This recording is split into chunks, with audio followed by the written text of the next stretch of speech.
Okay, good morning, good afternoon, everybody, wherever you are. Thank you all very much for registering for today's HOODinar. My name is David Cornell, and it's my pleasure to be hosting today's session. This is the first of 3 such HOODinars that Ocean Dial will be hosting in the coming months as part of our HOOD series.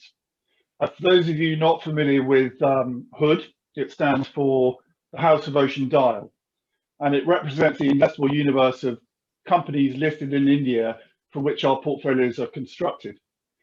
The HOOD series consists of a combination of market interaction events such as this and research content produced by Ocean Dial in the form of HOODinars, such as this webinar, HOODcasts, HOOD stock, HOOD notes, and indeed a HOOD camp, the latter being a 5-day research trip to India, which we haven't done for some time, but the next one will be organised just as soon as current constraints allow. Today's HOODinar session will focus on the economic challenges facing India as it emerges from the second wave, and I'm so pleased that Sanjeev has agreed to join us. Sanjeev is an economist and published writer, both of fiction and non-fiction. He is currently the principal economic advisor to the Ministry of Finance, having been Deutsche Bank's global strategist up until 2015. He co-chairs the frameworking group of the G20. He's an active environmentalist. He was the World Economic Forum's global leader, a young leader in 2010. You certainly look very young, Sanjeev, still. And he witnessed South Africa's transition from apartheid in 1993, and indeed Guatemala's emergence from its civil war in 1990. So there are a whole host of topics on which we'd be delighted to hear your views, Sanjeev, today. But in the limited time we have, I think we're going to focus on the current challenges facing India's government as it emerges from the second wave. And what I would request is, if you're happy to speak for 15 to 20 minutes with some opening remarks, then we will invite our audience, which consists of around about 60 institutional investors, 70 institutional investors, to come with some questions, which can either be done via the digital hand. If you raise that, we will unmute your line and you can ask your question of Sanjeev, or indeed type your question into the chat box, and one of us will pick it up and read it out. The session will last, I think, between 45 and 50 minutes, no more than that. It is being recorded, and therefore, I think that's probably all I need to say. Sanjeev, over to you. Thank you so much for your time and for your...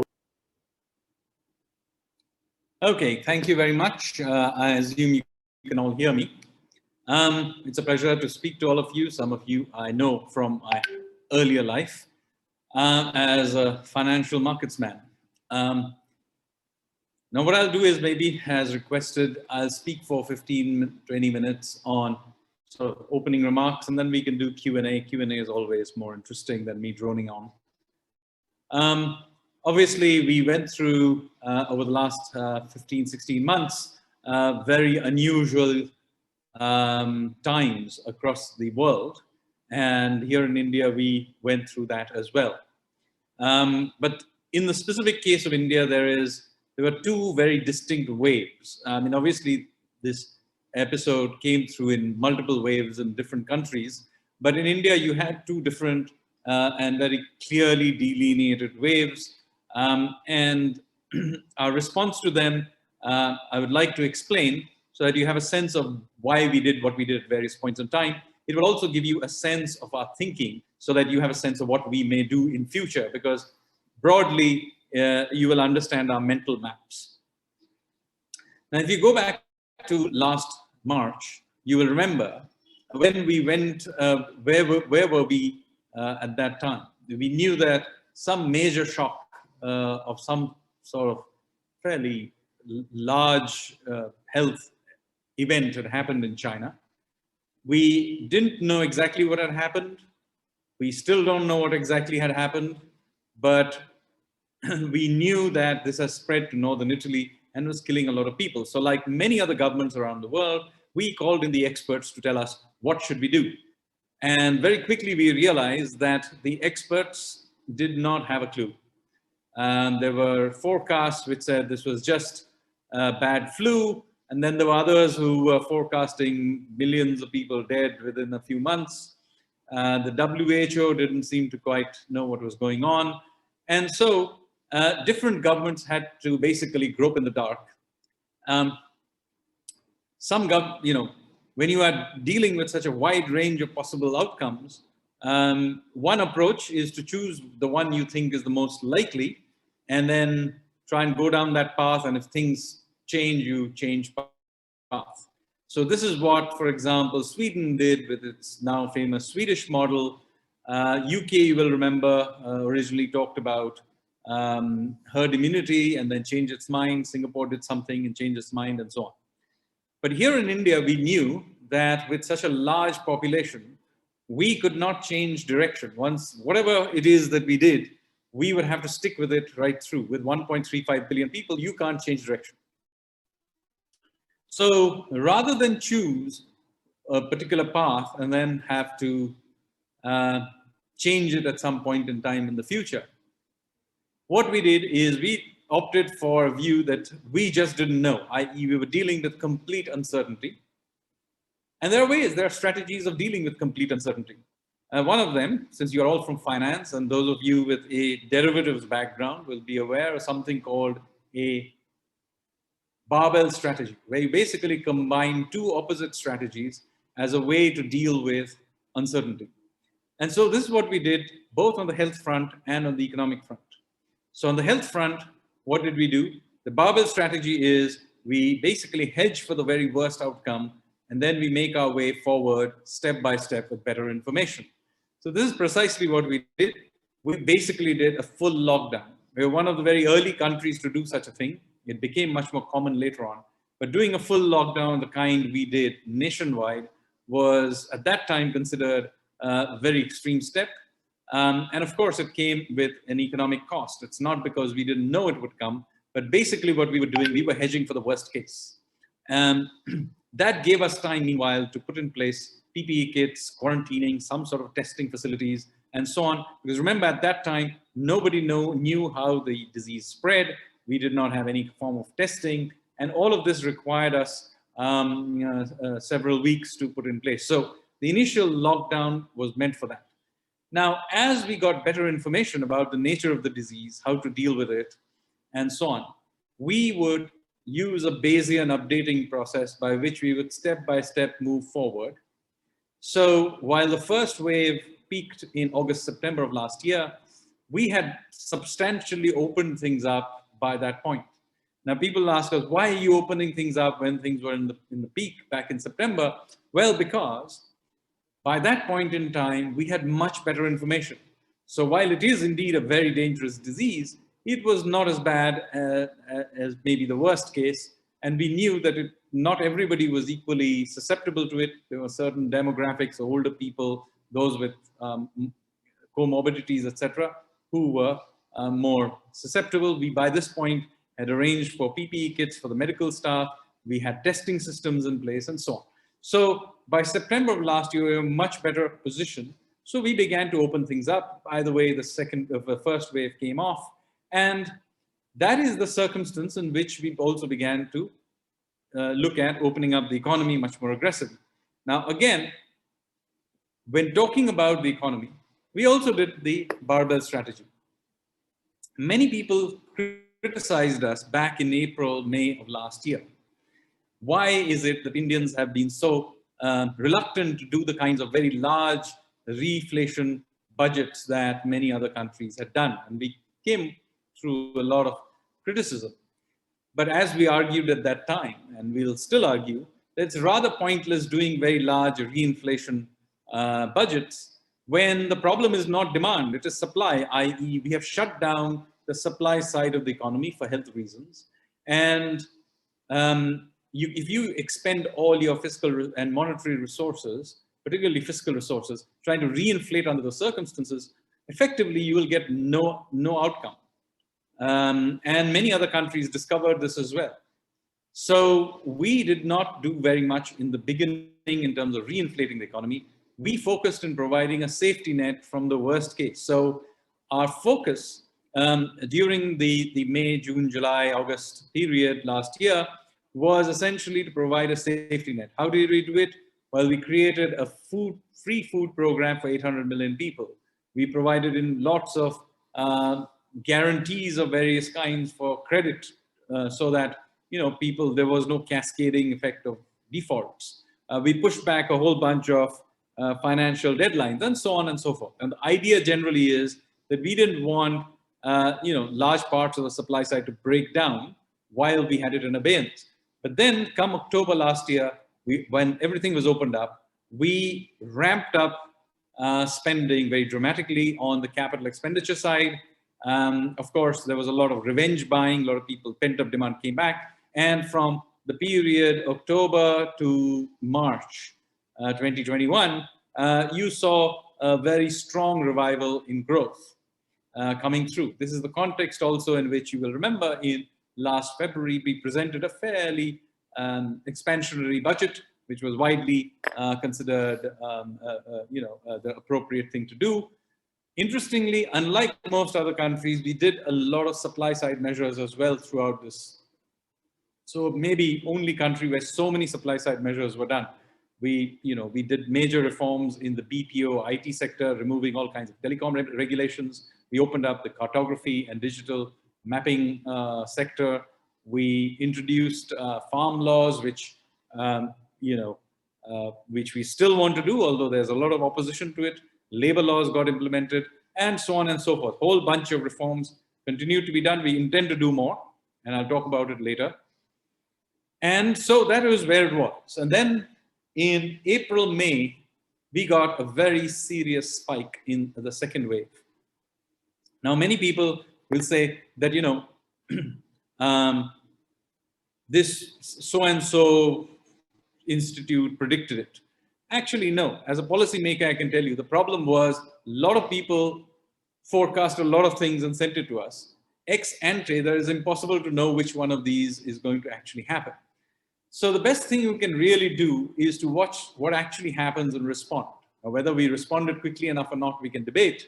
But frankly, that is the only way to go about it, is to watch the data and respond quickly. Saying that we should have planned for a second wave is rather meaningless, because there is no way to plan for it. Just like looking forward, we have no way to know when a third wave can come, may come, and what nature it will take. So the point is that it was a much sharper spike than at least we had anticipated. But the fact that the second wave came was always a possibility we had expected. I mean, that was always a possibility. And for a few weeks, it definitely threw things off, particularly in Mumbai and then in Delhi, which is important because they are two largest cities. And the two cities were very badly thrown off. The country overall, maybe not, but certainly the two or three, on Bangalore as well, the three big economic hubs were very badly affected by the second wave. But that has now come off very sharply, as you may also be aware, and things are mostly coming back to normal. Our view on this is that should we have done a full lockdown, the second round as well? And my view on this is absolutely not. Because of the way the constitution is structured, most of our healthcare is delivered at the state level, not by the central government. Central government only should come in when we use a blunt instrument like a national lockdown. A national lockdown is very blunt. It's economically extremely expensive. But when you have no other choice, like in the first wave, that's what we did. In the second wave, the only sensible thing to have done is to have allowed the states to do whatever they were doing at the local level, because they are the first layer at which the surveillance of the second wave happens. In fact, by the way, we have still not completely come off the second wave. There are states in the country right now which are now going through the second wave. Now, I can't keep the whole country shut down permanently. So it's correct that different parts of the country, depending on what their circumstances are, do their lockdowns and so on. Some of that is not even state level, it's municipal level or even at the local neighborhood level. And that, I think, is the correct thing to do. So while we are opening up the big cities and therefore the newspapers have kind of stopped reporting it, the fact is there are states in the country which are now going through their second wave, which were perfectly fine in April and May when Delhi and Mumbai were going through their problems. So I think that is the only sensible thing we can do. But what can we do going forward as on the health front? Well, first, an important thing is we should not have a preconceived notion about when this third wave will come. I think it's a waste of time trying to model this. There simply isn't enough information about how this third wave may or may not come, what the particular variant will be and mutant will be, and so on. I think the only thing you can do is to do continuous surveillance of data, i.e., continue to do a heightened level of testing even after cases have come down, and particularly watch the infection rate so that if that begins to go up, you ramp up surveillance even more. So that's one. Secondly, keep doing vaccination. So as you may be aware, we are now vaccinating between 4 and 6 million people a day. Again, experience, we thought that that was something that should have also been decentralized along with healthcare. It turned out that particular bit is better done centralized because of a number of reasons, not the least because, whether giving out, the central government is better set up to keep track of, through the digital tracking. It's better set up to negotiate with vaccine producers and keep track of various other medical things for the vaccine itself. So we, in the last two or 3 weeks, the central government has taken back the vaccination process, but the lockdowns and other surveillances continues to be at the state level. So that's how we think we should do. Continue to do a lot of surveillance and continue to vaccinate. And so that's where we are at with those. On the economic front, the news is that we didn't do a nationwide tight lockdown this time. So the year-on-year effect should be actually on the positive in the sense that it wasn't quite as tight.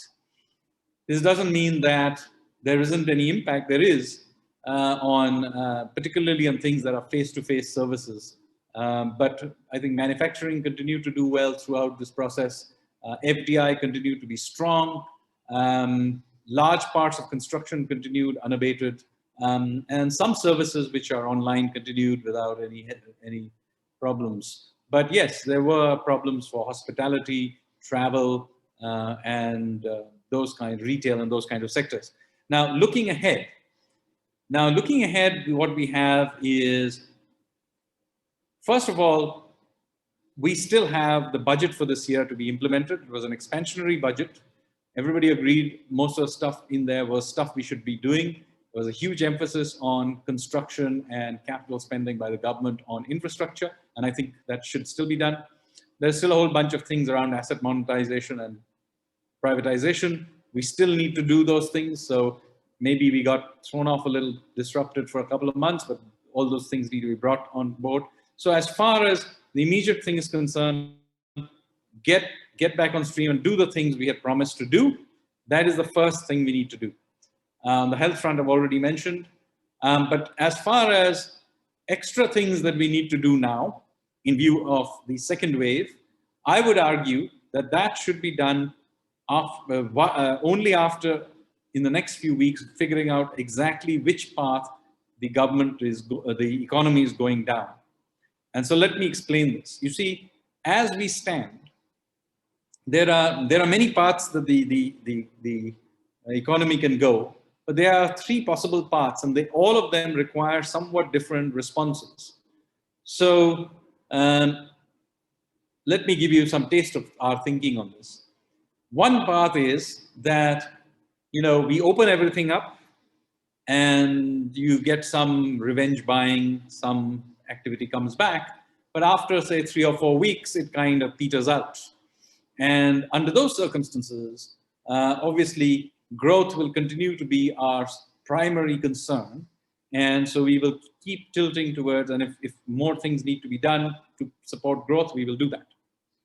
But that's not the only path that could happen. The second path may come where actually we discover that, exports, which are doing very well, continue to do very, very well because the rest of the world, for whatever reason, is doing very well. They have gone through, the US and the UK and Europe are all doing well. Exports are doing well. FDI continues to do well. And it turns out the Indian consumer is still unfazed. And just like they came back very strongly in the October to March period, they come back again, spend a lot of money. And so now what happens, growth is not the big issue. But what happens is that in that circumstances, inflation becomes a big issue. And inflation has indeed come back in many parts of the world, somewhat unexpectedly perhaps, but there are strong numbers coming through everywhere. And our inflation numbers are also elevated. And it's not just about the oil prices, which is, of course, also an issue. So under those circumstances, we will have to begin to take the inflation issue somewhat more seriously. The good news in that situation, of course, will be that growth will not be the issue. So we'll have solved one problem, but we will have got a new problem. But then, as you can imagine, the mix of policies needed for situation scenario 2 is quite different from what we need for scenario 1. And then there is a third possibility that the economy comes back in a macro level, and inflation is indeed somewhat of a problem, but there are certain sectors that aren't coming back. So, could be whatever, tourism or hotels or whatever. We just haven't been able to recover. Now, under those circumstances, we'll need a third strategy where, we can't rely on a generalized support for the economy because that is feeding inflation. And in any case, there is no generalized problem with growth. In that situation, a targeted approach will be needed to support that segment. So those segments could be sectors, i.e. verticals, or they could be horizontals, certain segment of society or a particular state or a particular type of industry, MSMEs or whatever. So in that situation, we will have to provide much more targeted support for these guys. So that is basically the way we look at the world. Of course, we continue to do supply side measures. That continues to be something that we will look at and we remain committed to. But as far as our economic response is concerned, the base case is we continue to do all the things we said we'll do in the budget and other things that we have committed ourselves to. But if extra things need to be done for growth, we'll do so. But if growth is not the issue and inflation is the issue, then obviously we will change the mix accordingly. And of course, if the third scenario happens, then we will have more targeted approach as well. So that's basically how we are thinking about it. Let me give it back for some Q&A. Sanjeev, thank you. Thank you very much indeed. That was extremely helpful, very interesting and transparent. And we've got quite a few questions that are coming up on the Q&A function now. So if I may, I'm just going to read one or two of them out to you and listen to your response. The first one really is about encouraging the private sector to come back in and invest. And clearly the government is doing as much as it can to kickstart growth in infrastructure, healthcare and other areas that you've highlighted, but the private sector remains reluctant to come in, as it seems. What more can be done to encourage the private sector to expand its fixed capital formation? So, I mean, private sector will obviously heavily depend on profitability and prospects. So I think with exports growing very strongly and certain kinds of commodities doing quite well, cement, steel, construction, those kinds of guys, they, I think, are already looking at doing more expansion. There is a problem, however, with consumers who are still unsure how things will pan out. And there are specific problems with some sectors. Automobiles, for example, has a real problem with global chip shortage. So there, it's not a demand problem.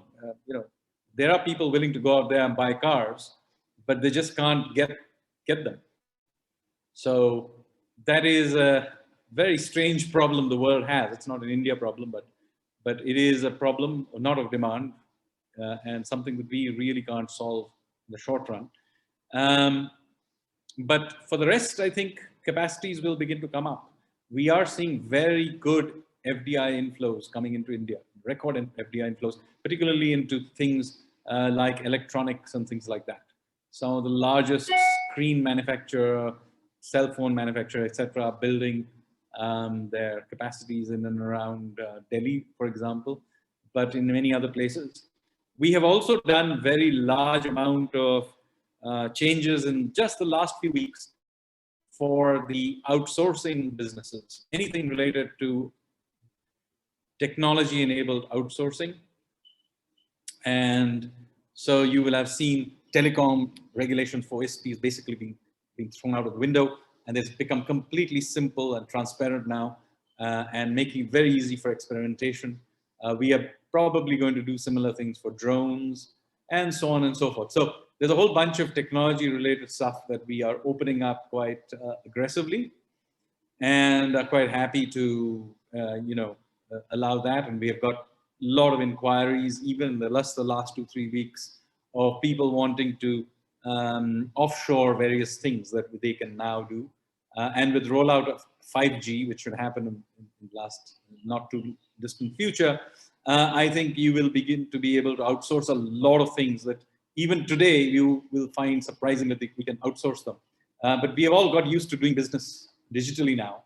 And even within an office, a file is now sent by email or some other digital format. So there's no particular reason that we can't outsource a lot of things that even recently we would not have imagined outsourcing.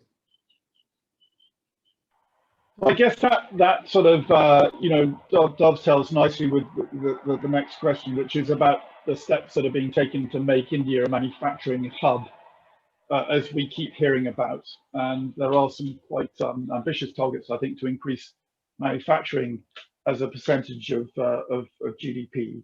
And you've made some reference to that, but can you talk a bit more about the sort of focused policy initiatives to encourage or take advantage of this sort of multinational corporation's desire to move away from China, or to diversify at least supply chain risk? Yes. So obviously, geopolitics is an important driver of all of this, as you know, and has always been. I mean, even after the Second World War, the rise of China, the rise of Japan and Germany were geopolitical events more than they were economic events.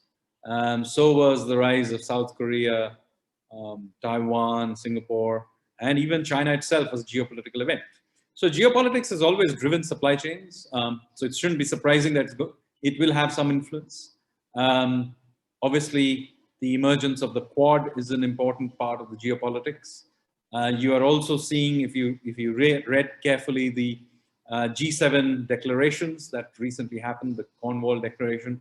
So you can clearly see the language is very much about a reorganization of supply chains and of resilience of those supply chains. So obviously India wants to participate in it. Our historical problem has been that our own policies had been very timid about big scale. And we used to discourage it through labor laws, which have now been changed, as you may be aware. But also because, we used to discourage large scaling up. So with that in mind, we actually created a specialized scheme which actually encourages scaling up and clustering, which is called the Production Linked Incentive, PLI scheme. You may be aware of it. And there are certain sectors where we have kind of given those incentives. Let's see what happens out of it. We know that in things related to electronics, this is already beginning to work. So a lot of things related to cell phones, television screens and things like that. We already have large manufacturing capacities coming up in India. But, it would be wonderful if we can do it in other things. Of course, India is already, even before this, was pretty big in certain areas like pharmaceuticals and things like that. But even here, we have taken a somewhat different view of this, in that we will now provide a certain level of protection for inputs that we consider to be critical. Many people will think of Atmanirbhar Bharat, which is self-reliant India, some sort of a protectionist policy in a sort of pre-1991 import substitution view. That's not the case. Our purpose is a totally different one, and you should understand our thinking about it. You see, let's take pharmaceuticals, since I was talking about it. You see, one of the things we discovered over the last 18 months is that while we have a very large pharmaceuticals industry, and we supply pharmaceuticals to the rest of the world, many critical inputs come from single foreign source, many of that being China. but not always so. Now, this is clearly a danger because, as we saw, I mean, geopolitics aside, it could be just any event. It could be an earthquake, or it could be epidemic, uh, political dissension, anything that could cause the single source to break down, and that would cause the entire sector to just shut down suddenly. So we have decided that there are certain critical inputs which we will try to make sure continues to be produced at some quantity in India. If not possible, we will diversify it so that we can get it from at least two sources, so that if there's a breakdown in one, the other source can provide it. So the idea behind this is resilience. It's not some old-fashioned import substitution idea. Okay, good. Thank you. That's very interesting. There's a question that's coming, which I think is also just very helpful to touch on, and it's related to the reform agenda. And we are all aware of the huge initiatives that the government has taken over the last 7 or 8 years to bring about some kind of big bang reform, as it's often referred to, which has led, in some sense, I think, to disruptive economic environment or uncertain economic environment for the private sector, and some level of slow economic growth or lower corporate profitability, which was looking like India was emerging from that prior to COVID. Well, what's the government's thinking now about big bang reform going forward? Are we likely to see more big ticket reform, or are we going to see an environment which is a bit more supportive to investment, a bit more of a stable playing field? We did a lot of big bang reforms, as you know, and whenever you do them, they're disruptive. So I don't think anybody will now claim that doing the GST was a bad idea. The way the GST works now is clearly an improvement on whatever the old system was, which was a mess. I mean, there were local taxes, there were state taxes, there were central taxes, none of them fitted into each other. And it was such a mess that it was actually easier for Mumbai to trade with Shanghai than for Mumbai to trade with Delhi. It was that messy. So clearly, we needed to do GST. It was going to be disruptive whenever we did it, but it's done. And after now 3 years of iterations of cleaning it up, it has now come to a stage where I can say that the system broadly works. It's not perfect, but no system is perfect. This system is not bad, and we can perhaps in some future date perhaps simplify the number of slabs. But by and large, beyond that, I think the system doesn't need very much more than that. Most of the rough edges have been cleaned up. And so individual sectors will always crib about this or that change. But, it's a trade-off now. If we help one and not the other, the other guy will begin. So now this is mostly about rejigging it. The overall structure is pretty much set. And I would be very surprised that my grandchildren will not be using some descendant of this system. This is also true of the Insolvency and Bankruptcy Code. May not be the perfect system, but I think everybody will agree that it did get a lot of rubbish churned through the system and liquidated. Even if in some cases the liquidation values were very small, for the economy as a whole, it's fine because somebody got an asset cheap. So for the economy, it doesn't matter. Of course, for the banking sector, the only thing you care about is how much value you can extract. And yes, that is important, but for the economy, it doesn't really matter whether it's in this leg or that leg. If some lucky investor manages to get a cheap asset, for me, that's just as good. So for me, what matters is that it happens at a reasonably fast pace. And I think compared to the old bankruptcy process, this is a dramatic improvement. And almost every day in the newspapers, you'll read, so-and-so thing has been sold, or discussions. Yes, it goes back and forth a few times, but let me tell you, it happens everywhere in the world. It's not an India problem. In the UK, many ifs and buts happen before actually things get sold. Maybe ours is a little slower, but not a lot. So I think what is getting done is that. Yes, sorry. No, I was going to say this is definitely true, and I don't think anyone would dispute that. But nonetheless, the state-owned banking system, the asset quality issues are still there. We don't know yet whether we've seen the peak. They are getting resolved. And I would argue, and you can disagree, that ironically, given the scale of the shock that we just went through, the banking system as a whole, state and non-state, is actually in reasonable shape. Now, it may be for negative reasons, which is that nobody had leveraged up in 18, 19 into 20. So therefore, nobody had any loans to default on. So, so maybe for reasons that are, which you may think is not positive reasons, but the fact is the banking system is not leveraged. And since it was not leveraged, I think when we go back to accounting, more normal accounting standards, then I think people are going to be surprised how small the hit was, given the sheer scale of how big the COVID crisis was. Yes, there'll be some companies that will face problems and NPAs will rise, but I don't think it will rise very significantly. So broadly speaking, is the banking sector ready to support growth and to lend? I mean, we're not seeing much credit growth in the economy yet. Is that a supply side issue or a demand side issue? Yes, so this is a bit of a circular problem right now, in that the banking system for some time, even before COVID, was not keen to lend. But it is cash rich. And I think even after it takes the capital hits for any new NPAs that turn up, it will still be in a position to expand. So what we now need is good quality companies wanting to go out there and expand and begin to leverage up. And that is not yet a generalized phenomenon. The only person right now leveraging up is obviously the government. But that is not unexpected, given that under these circumstances, it is typically that what happens. But I think here on, at least some companies are beginning to leverage up. As I said, in things like steel, cement, and so on, you are seeing some of that.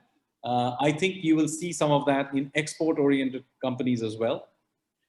But a generalized return of sort of animal spirits in the private sector, that will require domestic demand to show sustained acceleration, which, as I said, I don't know if and when it will happen.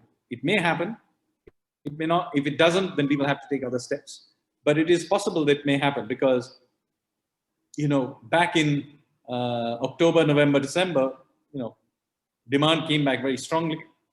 And we are just about opening up from the second wave right now. And in some areas, we know that, for example, holiday towns, we actually have a problem that too many people have turned up in places like Himachal. And everybody's complaining that this will cause the third wave. So we don't really know. But of course, it's possible that the middle class, some part of the middle class certainly went through a bit of a shock because of the COVID. And, many of the deaths were very concentrated in Delhi, Mumbai, Bangalore, where the middle class lives. So there were significant hospitalization or loss of life. I think most middle-class Indians will know of someone who was hospitalized and probably even somebody who died, even if they did not personally face it. So it's difficult to guess whether consumer confidence will come back fast or not. But this is a large country, and one never knows where the latent demand may be hiding. So we don't know. So that's why I gave you those three options in the beginning. A lot of our responses will be dependent on exactly which path we go down. Okay. Sanjeev, we've got a few more minutes, 5 more minutes, I think, and a couple of questions that have come in. So I'm going to ask them both now. One is about the agricultural reforms that the government has been pushing through, and I think have largely to some extent passed the global investors by a little bit, because we're just a little unsure of where the government's sitting. Are they likely to concede?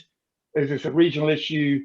What can we expect the next move to be? Well, I guess, on agriculture, most people accept that the policies we announced are policies that need to be done at some point. Our current agricultural policies are simply skewed in a way that is not good for the country. It's not good for agriculture either as well, because it pumps out too much groundwater, pumps in too much fertilizers and pesticides to produce food that we actually don't want to eat. So at some point in time, we will have to sort this out.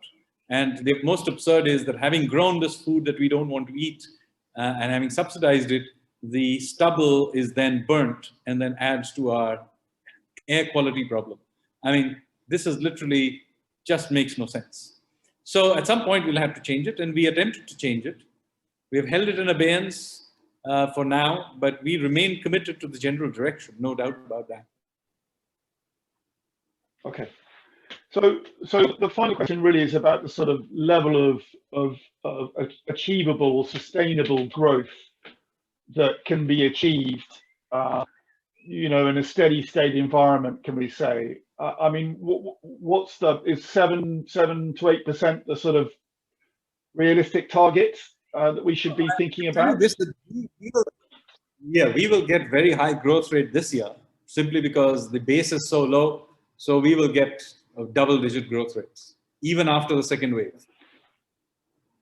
But longer term, the issue that you will find, the difficulty you will have with somebody like me is that I'm a complexity theory guy. So I simply do not believe in long-range forecasts. So I just think that anybody who's looking along any country ever is essentially lying. Excel sheets are unable to do the structural changes. And look, I used to do this for a living, so I can tell you with full confidence that all the different kinds of models of forecasting long-range growth, they're completely useless. I mean, you know that. Nobody predicted the COVID crisis. So why nobody predicted the financial crisis of 2007 or 8 in any reasonable way? Certainly. So I think it's a waste of time trying to guess that. What I can say is that we remain committed, one, to getting some growth back from a demand perspective, but ultimately, long-range growth does not depend on demand. It depends on the supply side. And we therefore have this large preference for supply side measures, which we keep doing, which is disruptive, I agree, in the short run. But at some point, you've got to do these disruptive changes. And I think most of the very big changes have either been announced already and need implementation, or they've already been implemented. So whether the agriculture policy, which is discussed, or the idea of privatization and asset monetization, we've discussed it for years, we have announced it now. You can argue that we're not implementing it fast enough, but it's not a new policy when we do it. I would argue there's only one really big policy area that we need to do some reforms on, and that relates to direct taxes. And let me explain why.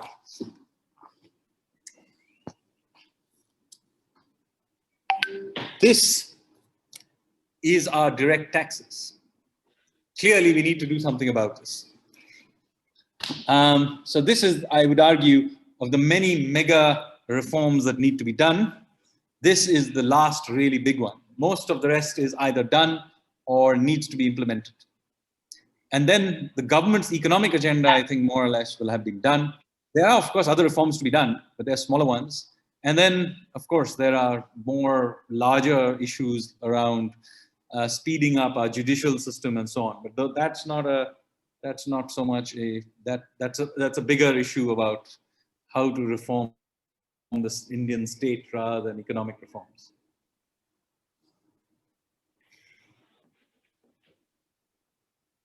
I hope you can sort of final question, Sanjeev, if I may, and then we'll leave you in peace. I know you've got another meeting starting very shortly.